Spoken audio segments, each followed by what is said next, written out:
worse, if you don't have the core, if you can't take the courses, and you can go pick up books, which would be cheaper. Which books do you get? You could be sitting there just buying book after book after book. So, yeah, I think that a vendor which should actually develop a certification for that niche in there.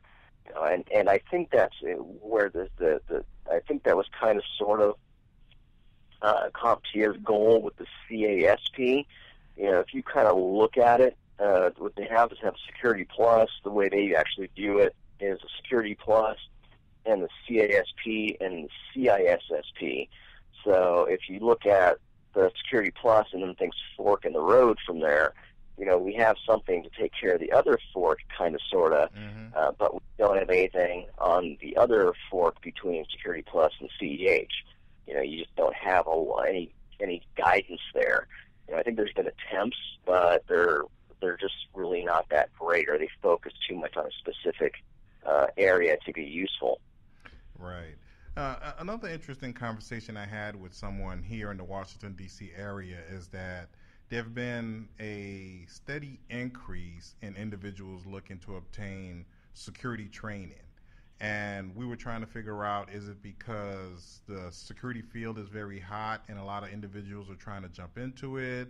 Does it have to do with the DoD regulations for anyone working on federal systems have to have a certification, or, you know, the various compliances that are out there? In your opinion, what do you think, if you do agree that there's been an increased need for security certification, what is the reason for that?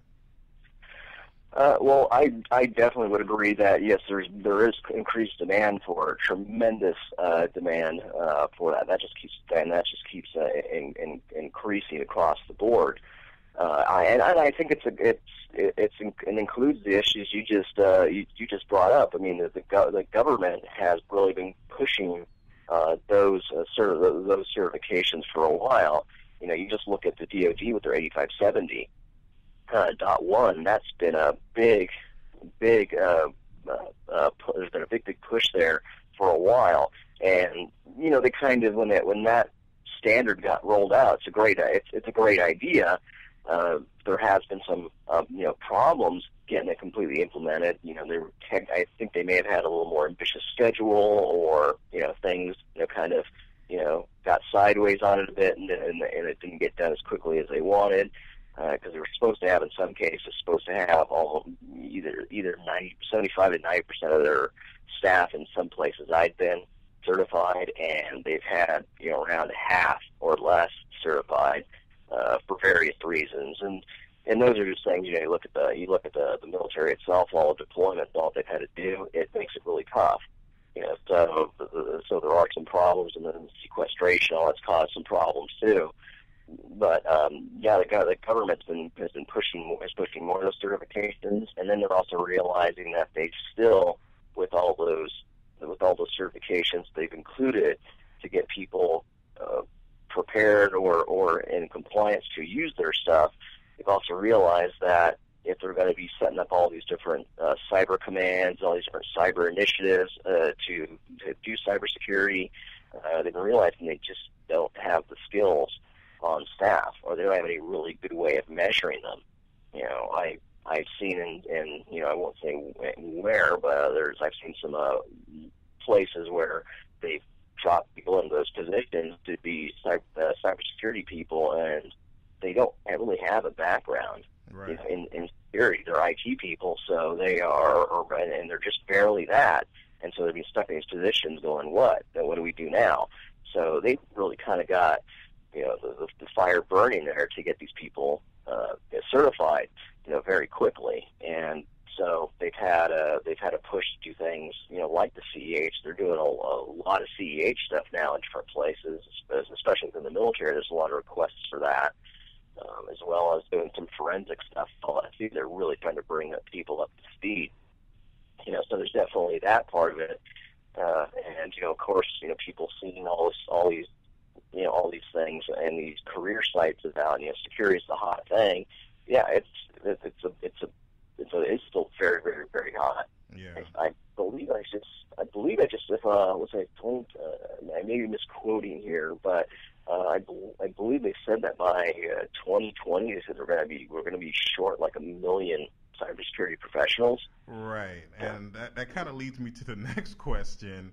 During the State of the Union last year, President Obama talked about increasing the cybersecurity roll-up. Former Secretary of Homeland Security was talking about 4,000 additional cybersecurity professionals. You have the private industry that's looking to increase the cybersecurity professionals. How do we meet this particular demand, in your opinion? Yeah, that's going to be a tricky one, because when I look at the issue, I mean, we've got a lot of problems to address just to meet that. I mean, one of the things I look at right now is, yeah, we're getting people, certified. We're getting people, getting all these different certifications, getting training. But you look at it, it's kind of like it's kind of like a shotgun approach. Or I guess is the word or the description I'm looking for. There's kind of like, hey, get them some certifications. And so they're not really a strategy there. So that's one problem, is they have to develop a really coherent strategy. And we also have, you look at another problem. Yeah, you need to have cybersecurity professionals. It's like, okay, how are you gonna do that when you haven't even gotten your rank and file, the regular people that are using your systems? It's your user base, your non-technical people. Most of those people don't even have security awareness training. They haven't even addressed that yet. So that's something that needs to be done. That's like your first line of defense. That needs to be addressed too. So I can't tell you how many places I've been where that's just not done. And those places that I do it, it's the training's either way out of date, or there's no refreshers on it either. So someone gets those briefings when they come in, if they get them at all, and that's it. They could be there for the next 10 years and never be told anything about that, so that the information isn't kept fresh. I mean, I've actually been in places where the security awareness training has included, the ones that do have it, has included nothing about USB drives or anything, or flash drives or anything like that. It's included information about 5 1/4 floppies. Now, if I have to tell anybody why that's a concern, that's the way it is. So yeah, they got to get those people trained, and they got to develop a really good strategy for training for training the IT people. And I'd say a lot of them even have to start. Another attitude you got to change is we also have to change is taking the security people seriously.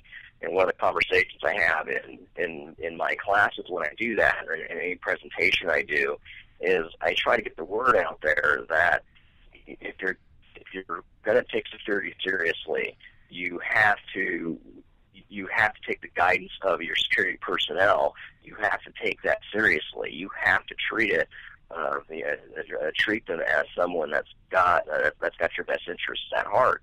They just don't, and we see that happen again and again and again. I mean, a lot of these breaches you're seeing with companies, and I'm sure you've heard it, I've heard it, there's these things from behind the scenes saying the way these companies or agencies actually handle security. I mean, I don't really have to go too far for an example for that. And look at Sony, right? I mean, Sony, they came hot and heavy out of that one, that they just, brushed off any security recommendations, or they crumpled up reports and threw them in the trash. So I had a student in one of my classes that he said that he was the guy in charge of security for the company, and he had a staff, and they gave him a budget. Every year, he was one of the departments, and they gave him a pretty reasonable budget too. I mean, his was like around $1 million, something like that. I mean, wouldn't we love to have a budget like that?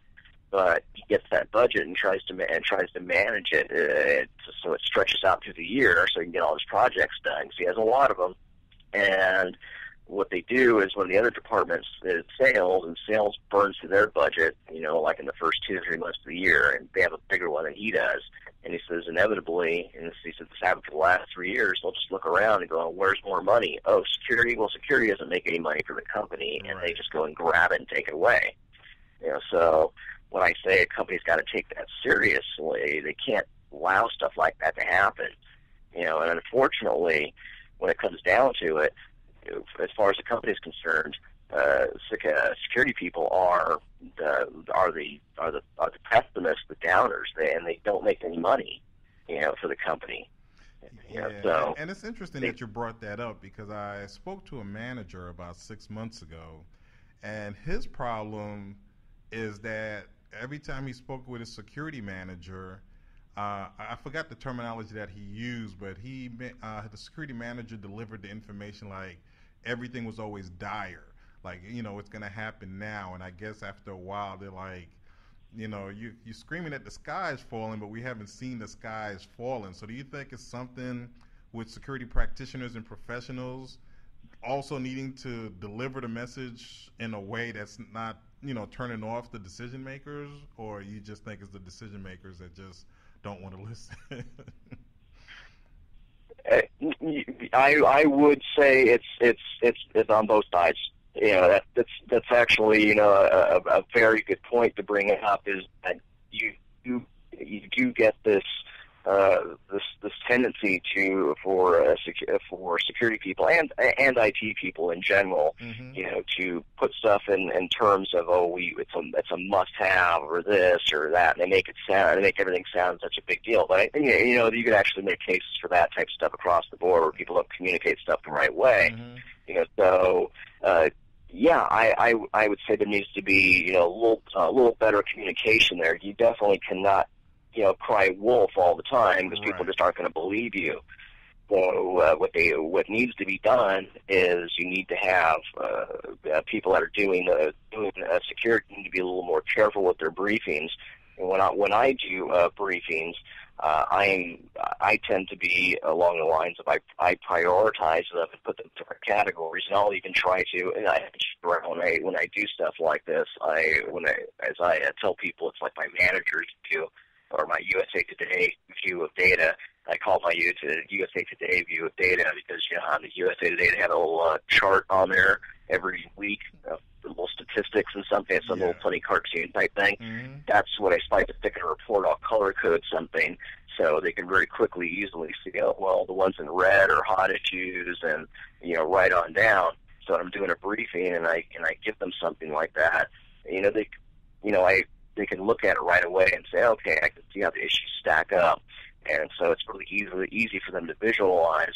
And I always try to say, well, I pick out, up to 3 issues that are your hot issues, and really think about it. Are those things that you are dire, or are there something that should be a little less? And you'll find that you will get some cases where you do have a full top 3. You may have more than top 3. You may have had something big may have come up, but they really need to be thinking about, is this really hot? Is this something you need to be really going crazy over, or is it something that you can say, well, this is an issue that it needs to be addressed in the midterm, but it's not a near-term issue. It's not something that needs to be. I need to have staff and everyone needs to drop everything and do it right now.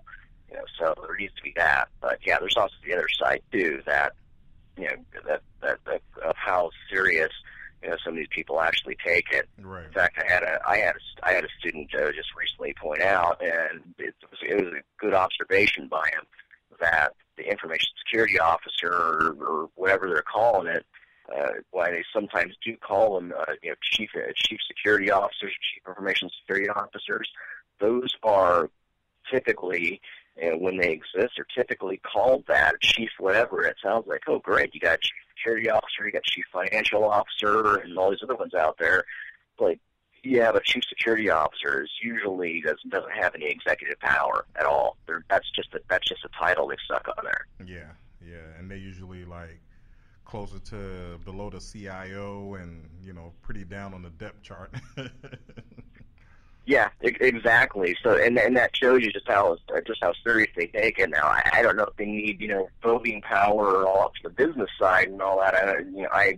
I don't deal with that sort of thing, and I don't know if it's really necessary. Let someone else think about that part of it, but they need to have, if they're really going to do this the right way, the attitudes change.